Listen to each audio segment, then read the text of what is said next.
Ship-It Hala from Magic Online. You can see him there on the right, sporting a MTG Academy shirt. That's right.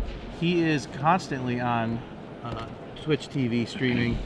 It's kind of funny, tends to draw people in. Like last week in testing for this, he had Matt Nass in. He was testing with Matt Nass for Standard when he was running his pod deck. He was going to do a little bit of testing with Brad Nelson, but at the last minute decided not to. Brad wanted to test his deck online. We have a turn 1 fetch land. Cavern of Souls. I'm going to guess name goblins. Goblin Lackey.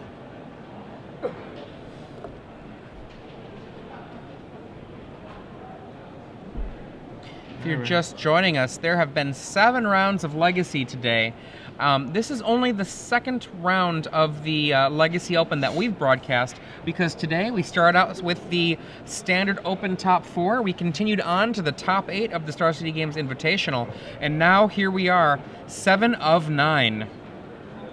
Goblin Lackey swings in. Michael Hetrick cracks his land.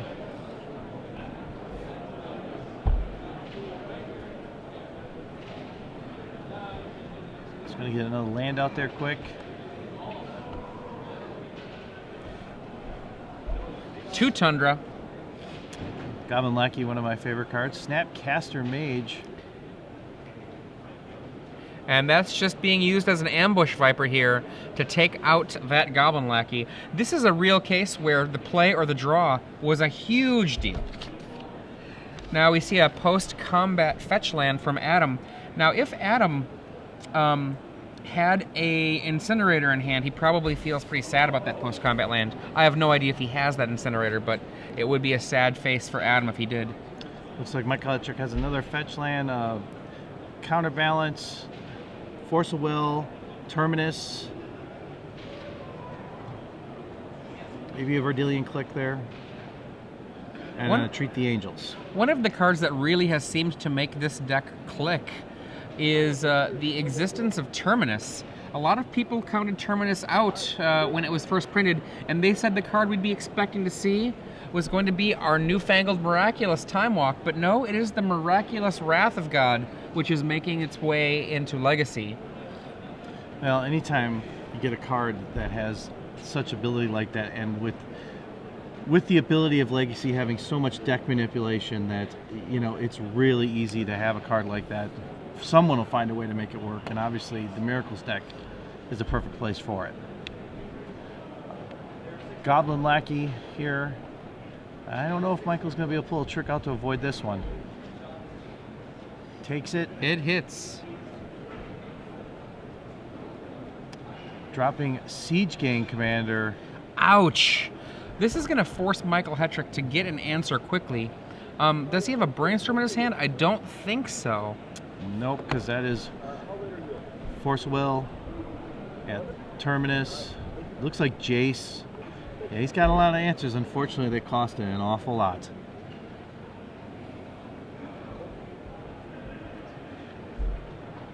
Okay, Michael Hetrick draws another fetch land. He needs an answer very quickly to the Siege Gang Commander here. Pays 2 to crack them both. Maybe 2 more Tundras. Oh, an island. And a plane. Okay. That does give him the ability to cast Jace. I don't see how effective that's going to be right now. He's going to play it anyways. Well, I mean, he's playing it out there for 2 reasons. The first thing he wants to do is just blunt some of this damage coming at him. The second thing he wants to do is, and by blunt that damage, I mean Adam is going to want to attack it. That's +3 life. The second thing he's going to want to do is get one of those Terminus on top of his library, so that Jace, it's going to be the expensive Brainstorm plus gain 3 life. All right. We see that happening as he puts it on top. Keeping the Force of Will, keeping the Retreat in his hand. Passes back.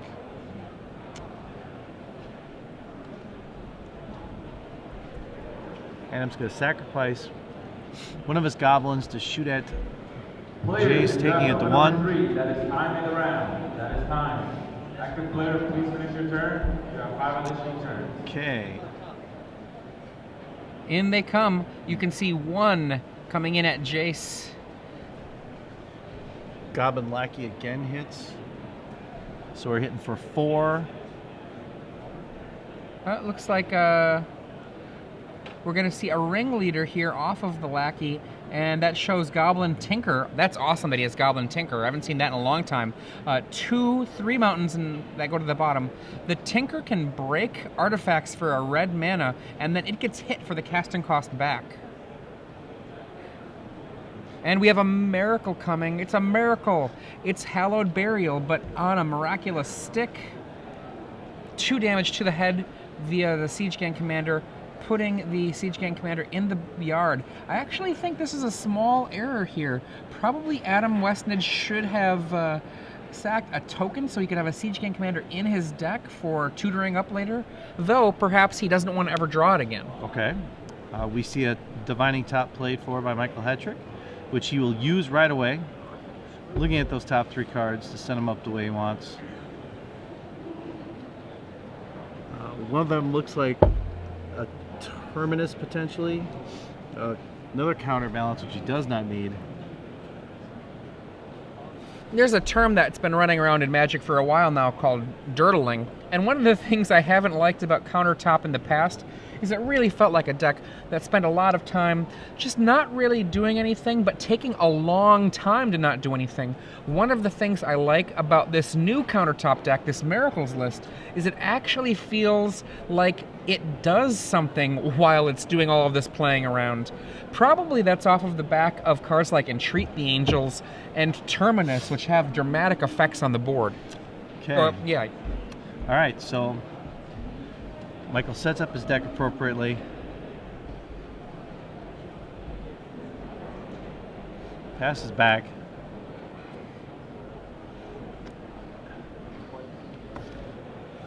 Okay. Taps 3. Uncounterable Matron. This is the card that was why I was thinking perhaps the Siege Gang Commander should have not been sacrificed.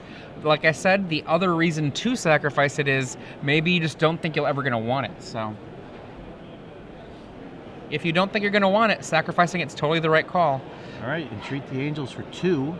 That's 2 4/4 flyers for Michael Hetrick.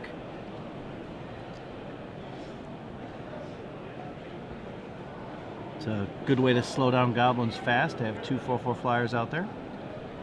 Michael Hetrick is running 2 Entreat the Angels.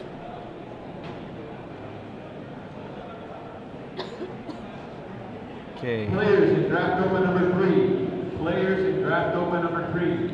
Your pairings for round 2 have been posted. Please find your seats. We'll begin shortly. Okay, he cracks a fetch land to take him down to 18. Or mid 19.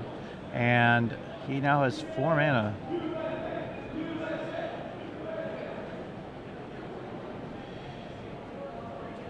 That 4 mana is going to be used to cast a Ringleader. Let's see if he can do better than 1 card this time. All right, let's see what he flips. Wasteland. Huh. There's a Pile Driver. There's a War Chief. That is better than 1 card. It is 2 cards. War Chief and Pile Driver. War Chief's a very good card. Especially in Goblins. Well, it is a Goblin special card, but it is a very, very good card for Goblins. We see an upkeep activation of the Sensei's Divining Top for Michael Hetrick, setting up his draw for this coming turn.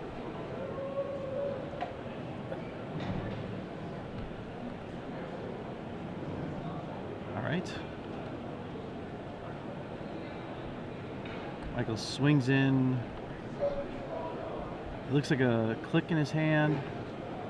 Swings in with both. We'll take Adam down to 10.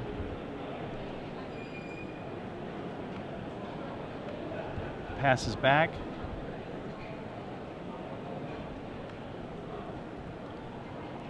Adam mulling over his options here.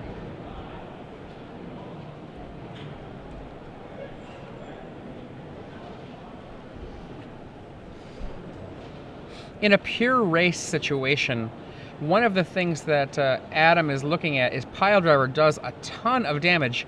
The problem, Michael Hetrick, with cards like Swords to Plowshares, can easily interrupt that ability. And in order for the Pile Driver to attack right away, he's going to have to cast, first of all, oh, he just comes out with these two. He would have had to cast the War Chief first, and only one of them can be uncounterable.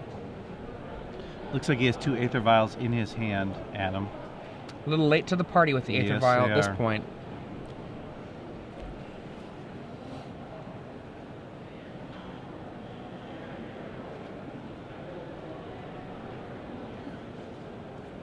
I think we might see him cast a Pile Driver right now and leave 2 mana up to be able to Gem Palm Incinerate if he wants.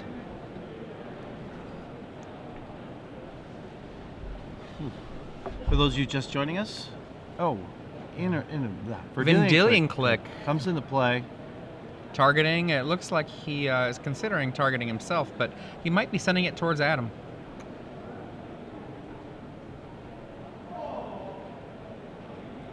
He does name Adam. Adam responds, the trigger's making sure the trigger's on the stack. Who are you targeting? Targeting you, says Michael Hetrick. Well, before that happens, I want to do something. How about I do this? Let's do 2 damage to a creature and draw a card. Okay. Dead Vendilion Click. The triggered ability still happens after the card draw from Gem Palm Incinerator. You can see a Goblin Lackey, a Aether Vial, a War Chief, a a Tinker, a Sharpshooter, a main deck Thalia. There are 3 Thalias main deck in this. Wow, that is a really interesting choice. It is all in offense. You see another Gem Palm Incinerator as well. And he has no spells in his deck at all. Other than those Aether Vials, which are basically glorified land. Adam suggesting the Tinker could be used as a target for the Vendilion Click. I don't know that Hetrick's going to fall for that one. Yeah, I don't think that's exactly Michael's best choice of cards there. It's always nice when your opponent suggests what you should get rid of, because clearly you would suggest the best card to get rid of yourself. Hetrick says something that's very common: keep them all.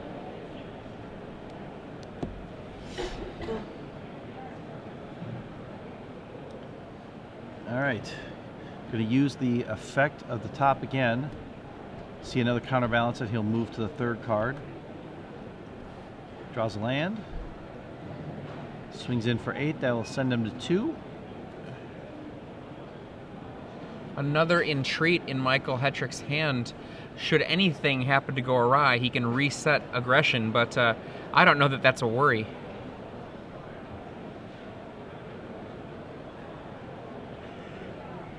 It's amazing how quickly Miracles can just control the board, get things under control, and then fill itself with cards to be able to stop somebody. I mean, with Swords of Plowshares, in case anything silly comes out there,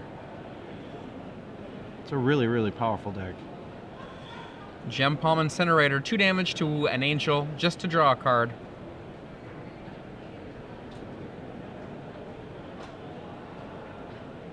Adam Westnedge facing against 2 Angels.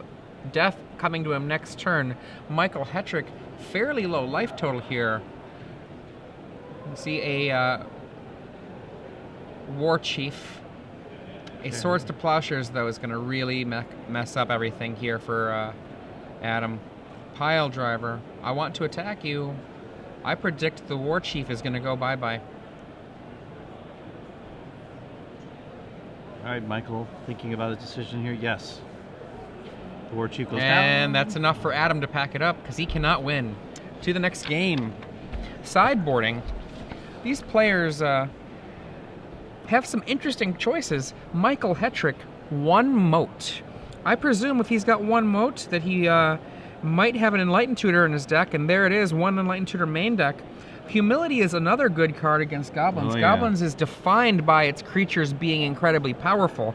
If you turn them all into little dorks, it's the dorks that have an ability that make goblins good, not just having creatures. So humility is probably going to come in as well. I think Path to Exile will come in, and I think Warmth is possible as well. Yeah. Now, the thing about a card like Warmth, though, Warmth is at its best against a deck like Burn, where the card directly interacts with what the Burn deck is doing. Goblins can do huge chunks of damage, so Warmth isn't necessarily all that great, particularly because Lackey and Aether Vial can get around it. So Warmth is a card I think he'll only bring in if he's got cards he thinks are quite dead. All right, and we're going to look at Adam's sideboard here. He does, if he wants to take out the Thalia package, he does actually have other spells in there that he can use. Red Elemental Blast, maybe? Well, he's definitely going to look at Red Elemental Blast. His opponent has showed him a Vendilion Click, his opponent has shown him a Jace, and Red Elemental Blast not only can help him in counterspell wars against Force of Will, but he can use it to kill those particular permanents. Now, this is also a counterbalance deck, so should Michael Hetrick ever be caught with a non-1 casting cost spell on top, a card like Red Elemental Blast is exactly what Adam Westnedge is going to want. So you can expect 4 Red Elemental Blasts to begin with. After that, the question marks start coming. You know, do you want any of these other cards? The Sting Scourger to bounce one of those angels? I don't think so, because it's way, generally speaking, too late once the angels have already hit. Do you want a Sharpshooter? I don't think so. There aren't many small creatures. So it's probably just going to be the 4 Red Elemental Blasts.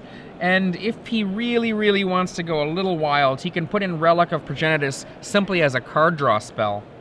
The cards he doesn't really need, Goblin Tinker, that can keep eating a Sensei's Divining Top turn after turn, so it has a use.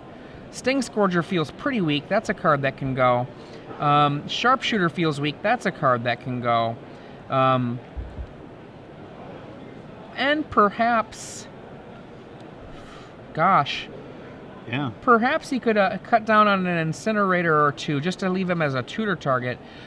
Interesting, there are 2 Siege Gang commanders in Adam Westnedge's deck, so him sacrificing his Goblin, his Siege Gang commander actually has a ton of upside. This means that there would have been 1 Siege Gang commander left in his deck after that, after the Terminus.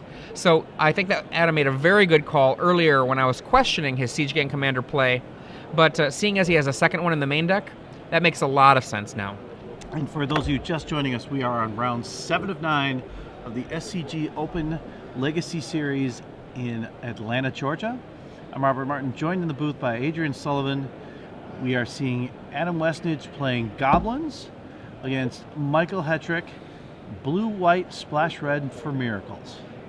And as you see here, both people are deciding what they want to keep here. Adam will be on the play, which will be a significant advantage to him because Goblins likes to play first anytime they can play. Both of them mulling over their options over here.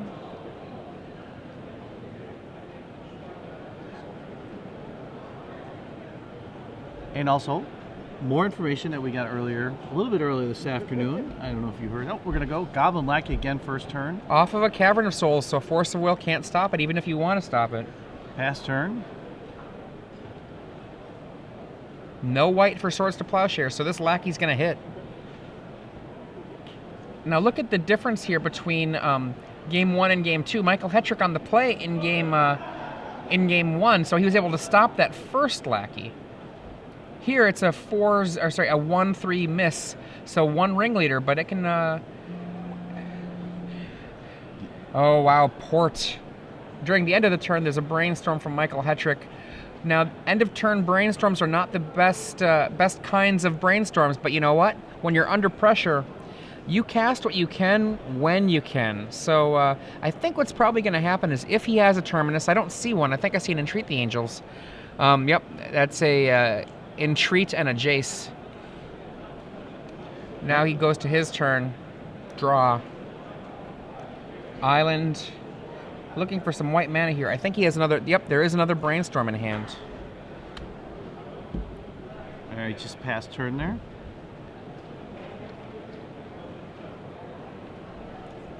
Adam Westnedge here will crack a fetch land. This is a very old school version of Goblins, with the exception of Thalia's main deck.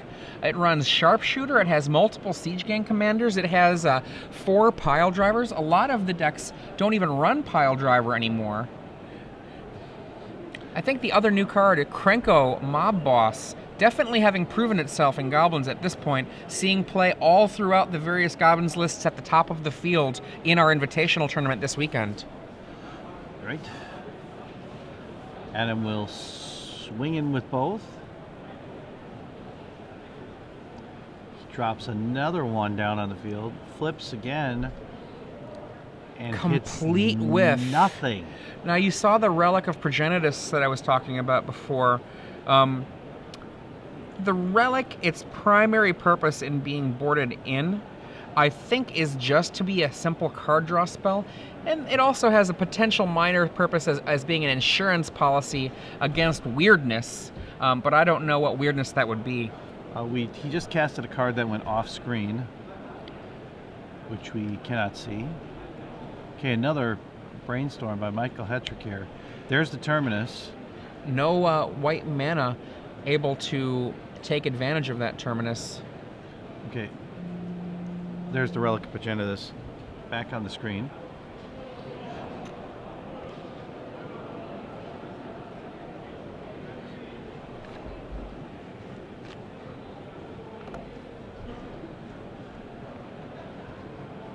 If you're just joining us, I'm Adrian Sullivan here with Robert Martin, and we're watching Goblins try to recover from a first game loss. We see upkeep tapping of land, and that helps summon out a Snapcaster Mage. And Michael Hetrick, no land, passes back. We see the Relic poke out one card from the graveyard. There is the other card that it deals with, the Snapcaster. The Relic does hurt Snapcaster, so that's also worth considering. Now, it's important to note, Adam Westnedge doesn't know it. There's only one Snapcaster in Michael Hetrick's deck.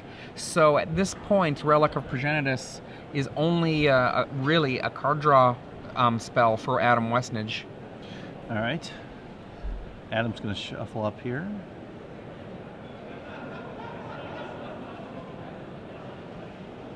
Offer back. Michael cuts. Looks like he has 3 mountains in his hand. Okay, so he's sacrificing the Relic.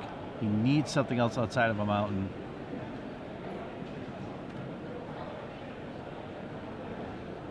Using the Cavern. Goblin King. Everybody's bigger. 3/3, 3/3, 2/2. Michael will take out the Lackey. And that will send Michael down to 10. And a pass back.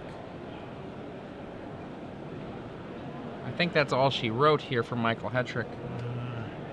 Unless he has a countertop. that doesn't save his. That doesn't save him. No, it doesn't. He'll swing in for 8 this turn. Okay. I suppose the thing that could save him, if he top decks a white mana and he has a card draw spell in his hand. That's it. Okay, yeah, the only thing he could do is if he top decked a white mana, put it into play, and then on Adam's turn cast Brainstorm and happened to have a Terminus be on top. That would have been his only out at that point, but that was not how things worked out. Michael Hetrick stuck on mana and pushed over by a Goblin Lackey on turn 1, which was uncounterable, and then it just kind of kept dropping good stuff into play, and Michael Hetrick fell to it. Obviously, some of our fellow SCG people are over there giving Adam a few things. The smile that Adam gave a few seconds ago after the game towards them. As you can see, not all the people here are constantly working. They are watching matches, getting us information as we need it right away to help us in the booth to do our job even better. Michael Hetrick is, as Ben Seck put it earlier this weekend, part of the kind of new school of Magic player who cut their teeth on Magic Online, built up their skills, and then started translating it into the real world. Michael Hetrick, just definitely one of those people that, much like Brad Nelson, has moved from the online digital world and into here tournament Magic on paper. I think another one of our featured Star City game writers, and that's Reed Duke, done the same thing. He was huge on Moto, cut his name in there, and now look what it's translated into. He's been on the biggest stages, got to play at the major Magic events across the country. Did reasonably well this year, and he will offer Michael the cut. Michael draws his 7. Let's see if he keeps. No. He's not happy with that. Very quickly he says no. Adam checks his hand. It looks like a slight bit of thought here. Let's see which way he goes. All right. Adam Westnedge here on the draw. I think he said keep there. Well, as you can see here, we have, I believe at the time Michael tweeted that he was undefeated, so these could be a battle of 2 undefeateds right here that we're seeing. Okay, sure, he says. So that's going to be Michael Hetrick opening up. Turn 1 Island versus turn 1 what? Is it going to be another Cavern Lackey? Looks like he has a Jason there and a Brainstorm and 2 lands, I believe. No turn 1 Cavern, no turn 1 Lackey for Adam Westnedge.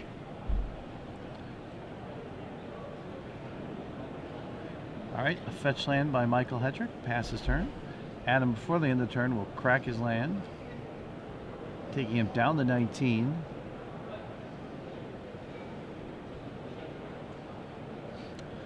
This white mana in the deck in Goblins, fairly unusual, but what Adam uses it for is Thalia.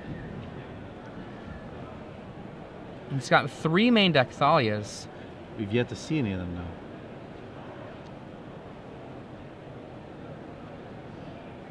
These are 2 6-0 players. They are indeed undefeated. Cavern of Souls comes down, naming Goblin, and a Goblin Pile Driver hits play. All right, Brainstorm by Michael Hetrick in response for the end of the turn.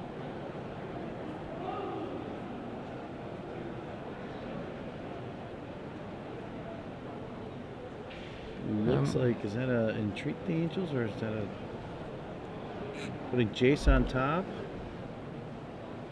He's considering his options.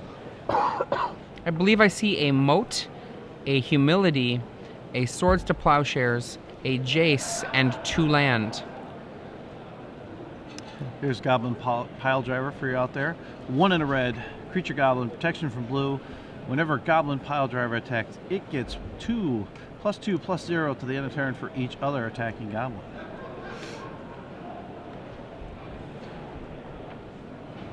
All right. Michael Hetrick still considering what to do with this Brainstorm.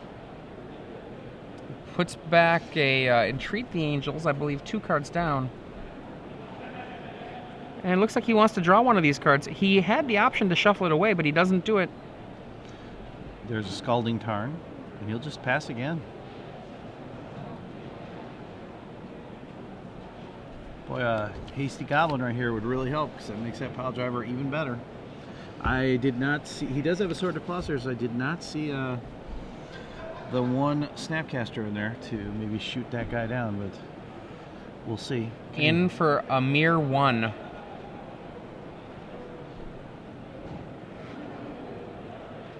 And that's a Goblin Matron.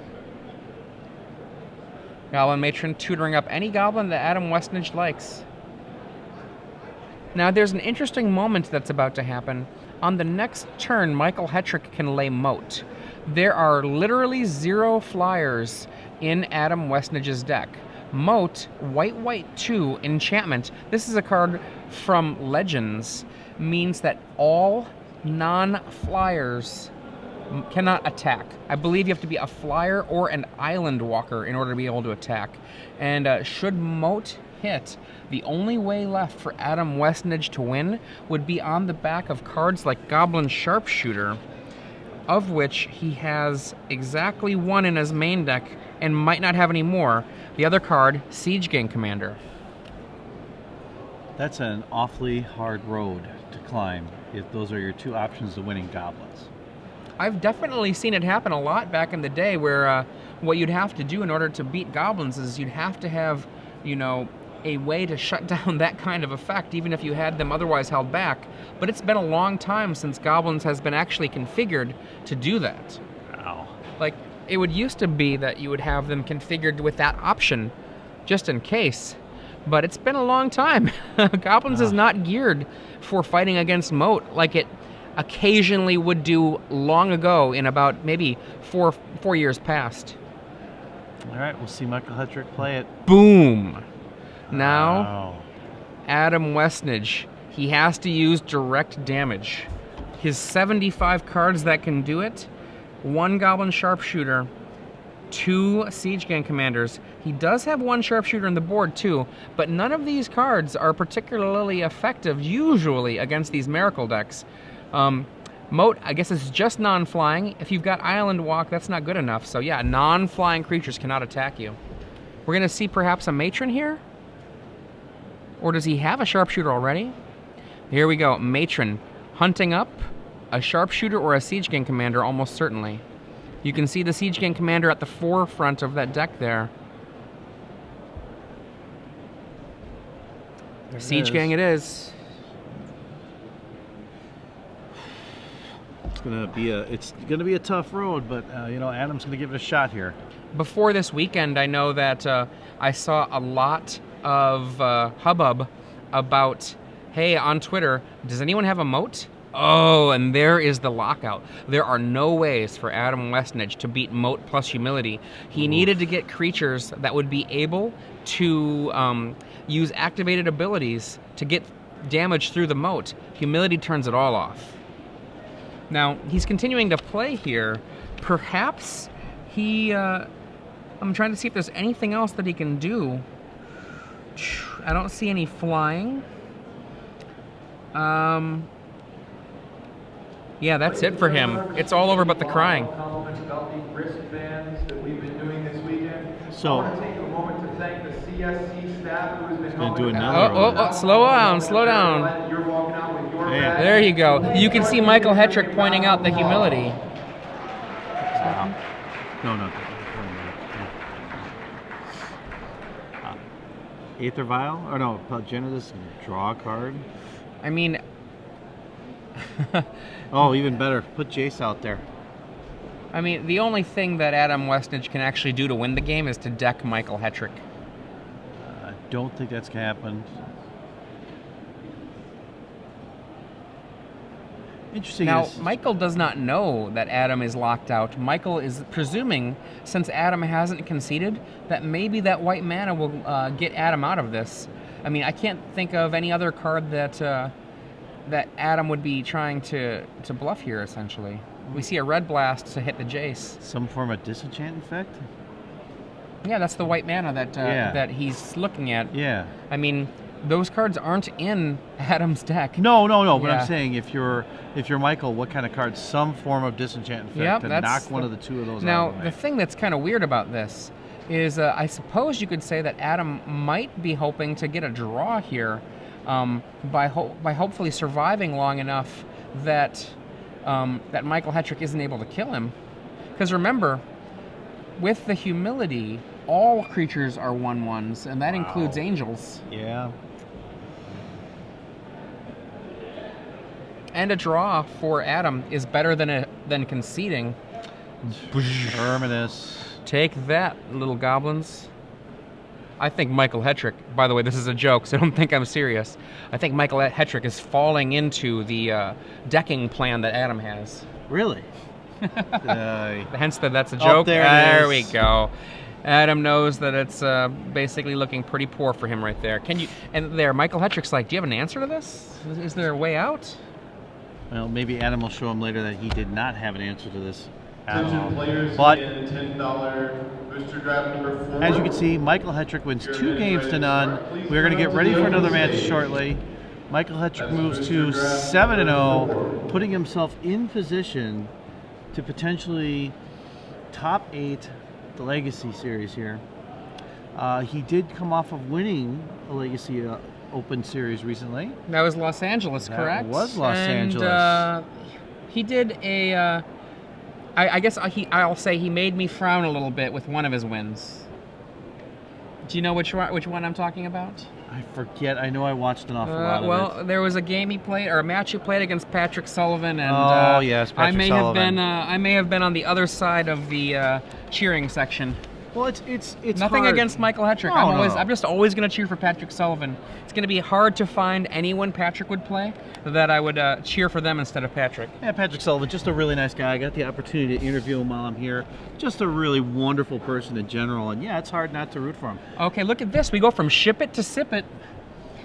It's a Ricky sitter there. Matt Hoey, two very young players, very talented players. Not ironically, two of the larger common decks in the field with Blue White Red Miracles and Esper Stoneblade. I can't remember for sure, but I believe that Matt Hoey is a Chicago area player. Ricky, also from the Northwest. Yes, Seattle, the same area Hetrick's from. That's right. Or I mean California, I'm sorry, from California. Oh, okay. I'm sorry, California. My apologies. The same, I same thought area that Hetrick's from. Yeah. There we go.